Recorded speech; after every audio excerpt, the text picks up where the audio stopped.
Hi guys, this is Vitaly with AFT Dispatch and A2C Logistics, and in today's video, I'd like to speak with you about ELDs and the rise of fatal truck accidents. But first, roll the intro.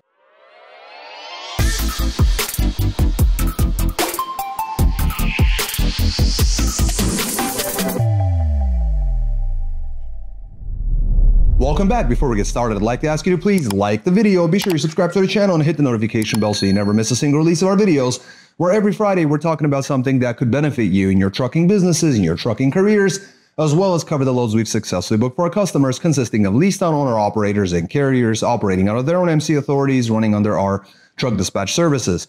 As always, guys, big thank you for all the likes you provided in all the previous videos. Please do keep them coming.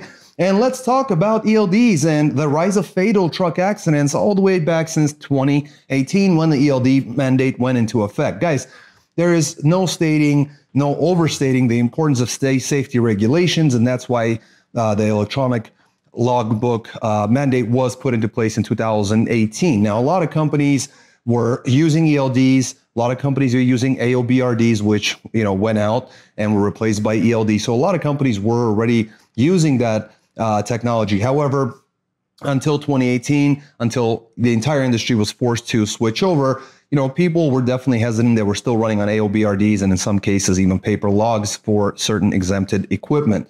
Now, there has been a rise in fatal truck accidents since the 2018 ELD mandate.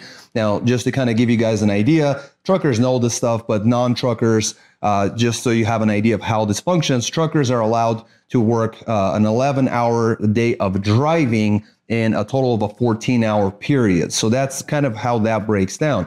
Now, the ELD mandate, it actually led to an increase in accidents, especially for solo drivers and small carriers. Now, larger companies, they adapted a bit better, as mentioned at the beginning of this video.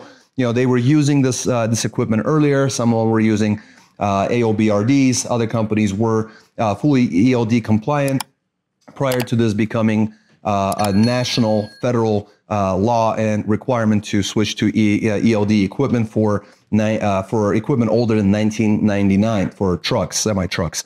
So larger companies certainly adapted a bit better, but the thing about it is it put on a lot of pressure, and this is the one thing that drivers are often pointing to. They're saying that there's a lot of pressure on drivers to meet deadlines, which leads to more speeding, to rapid lane changes, and other risky behaviors. Because remember, most company drivers are paid by the mile. So if they're sitting around or if they're not, the truck's not moving, a fast truck is a profitable truck for a company driver that's based, whose pay is based on CPM, cents per mile, right? So a fast truck certainly makes more money for those guys, but it also creates all sorts of problems. And with the ELDs, again, more speeding was found to be the case. There's been more rapid lane changes, as we mentioned, and other risky behaviors that we'll certainly cover. Now, they've also found an increase in unsafe driving violations in terms of tickets and sort of warnings, things like that, as well as speeding among owner operators. I wonder why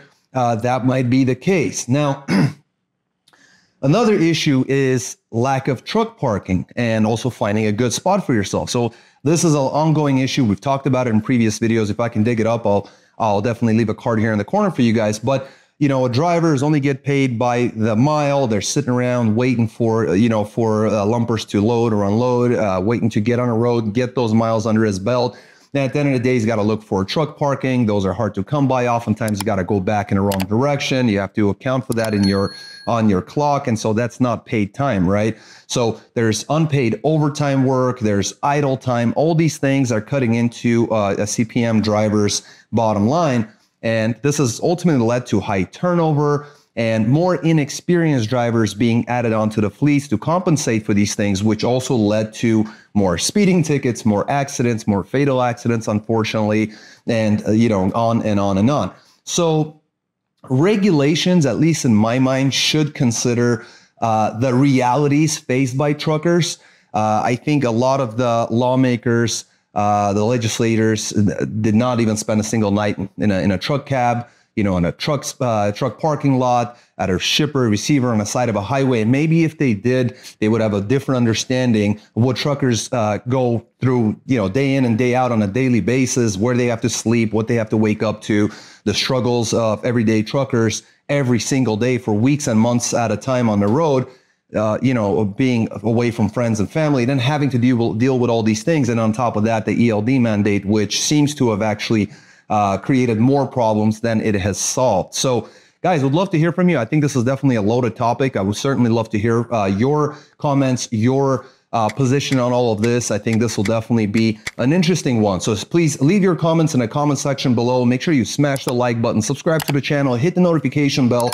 And for now, I'm going to switch over the camera. We'll look over the loads we book for our customers, and I'll see you guys in just a moment. Welcome back. Let's take a look at some of these loads. Guys, this week is easy. Everyone ran a dry van.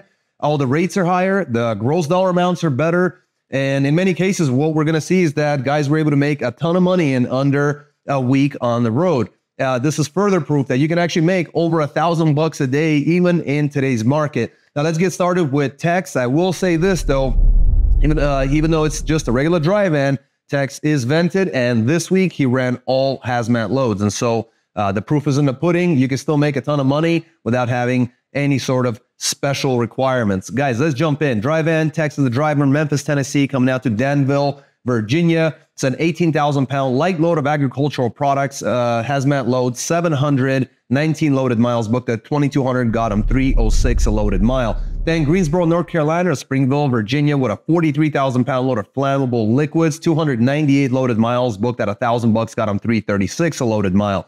Then Martinsburg, West Virginia, coming out of Clifton Park, New York. It's a 42.5 load of miscellaneous hazmat, 404 loaded miles, booked at $1,350, got him 334 loaded mile. Then Utica, New York, coming out to North Wells, Pennsylvania. It's a 9,500 pound light load of empty hazmat totes, 242 loaded miles, booked at $975, got him 403 a loaded mile. Then Allentown, PA, real quick run, very light run to Palmerton, Pennsylvania. It's a 22,000 pound load of hazardous materials, only 19 loaded miles, booked at $700. Got him $36.84 a loaded mile. Then Linden, New Jersey, with a 1-pick 2-dropper to Hicksville, New York, and a final in Birmingham, New York, Binghamton, New York. Wow, that's a rough one. 11,000 pound load of nitrous oxide, 265 pound load, $1,200 booked. Got him $453 a loaded mile. Absolutely a fantastic job for dispatch, as well as Tex managing all this, making it work, and everything within hours of service regulations. Now, Tex ran for 7 days, Friday to Friday, ended up grossing $7,425 in gross. In his week, ran only 1,947 loaded miles at an average of 381 loaded mile. An absolutely excellent job for this driver and for his dispatcher. Way to go, guys. I look forward to you guys coming out of New York and killing it next week. Way to go. Next, we got another dry van. Tariq is the driver coming out of South Point, Ohio, going with Thomasville, Georgia. It's a 16.5 load of high temp bond mortar, 698 loaded miles, booked at $1,550, got him $222 a loaded mile. Then 2 picks 1 dropper out of Bainbridge, Georgia, and Albany, Georgia, coming out to Biloxi, Mississippi. It's a 37,000 pound load of packaging boxes, 398 loaded miles, booked at $1,050, got him $264 a loaded mile. Finished off at a Mobile, Alabama, coming out to Lowell, Wyoming. It's a long run, 34,000 pounds of adhesives, not too heavy, not too light. 1,875 loaded miles, booked at $4,100, got him $219 a loaded mile. Did an excellent job. 6 days on the road. Tariq ran from Friday to Thursday, grossed $6,700 in 6 days, well over $1,000 a day. 2,971 loaded miles at an average of 226 per loaded mile average. And here's the awesome part: 6 days of working and only 99 miles of deadhead. An excellent job. Way to go, sir. Next, we have Michael, also dry van, coming out of Charlotte, North Carolina to Madisonville, Kentucky. It's a 25,000 pound load of food products, 512 loaded miles, booked at $1,100, got him $215 a loaded mile. Then Bowling Green, Kentucky, coming out to Grafton, Wisconsin with a 44,000 pound load of aluminum products, 529 loaded miles, booked at $1,100 again, got him $208 a loaded mile. Then Wenatchee, Wisconsin, going to Liverpool, New York. It's a 44.5 load of beer, 833 loaded miles, booked at $2,300, got him $276 a loaded mile. And finished off with, looks like 2 pick 1 dropper at a Lafayette, New Jersey, and Somerset County, New Jersey for the pickup, coming out to Jefferson, Georgia. It's a 33,000-pound load of dry goods, 1,030 loaded miles booked at $2,000. Got them $1.94 coming out of there, coming out to Georgia. Should be a good week next week. Ran Monday to Sunday. 6 days on the road, $6,500 in gross, ran 2,904 loaded miles at an average of 224 a loaded mile average, a very good gross, excellent miles, only 6 days of working. Michael, an excellent job, sir. Next, we're moving on to Raul. Now, Raul comes out Chester, Montana, coming out to Greenville, North Carolina. Also a dry van, 44,000-pound load of chickpeas, 2,284 loaded miles, booked at $3,900. Got him $1.71 a loaded mile coming out of there. Now, at Wallace, North Carolina, once he got there, took a quick run there. It's one pick and looks like 4 drops to Garner, North Carolina, Dayton, New Jersey, Middleton, Connecticut, and a final in Franklin, Massachusetts. Now, it's a 30,000-pound light load that just kept getting lighter and lighter on the drops. There's a load of packaging materials. It's 805 loaded miles, booked it at $26.75, got him $3.32 a loaded mile. That was it. 6 days on the road. Raul ran, let's take a look, 3,089 loaded miles in 6 days. Gross $6,575 in gross, ran all that at $213 a loaded mile, and managed to only get 81 miles of deadhead in those 6 days of working. So an excellent job for you as well. $213 a loaded mile, ton of miles in just a few days. An excellent, excellent job. Next, we got Aaron, also a dry van, coming out of Lubbock, Texas, coming out to Selma, Texas. 45,000-pound load of water, short run, 393 loaded miles, booked at $750, got him $1.91 for a quick local run. Then Round Rock, Texas, coming out to El Dorado, Kansas. Very light load, 6,000 pounds of traffic signals, 550 loaded miles, booked at $1,200, got him $218 a loaded mile. Then McPherson, Kansas to Covington, Louisiana. Light load, 16,000 pounds of insulation material, 871 loaded miles, booked at $1,700, got him $1.95 on that one.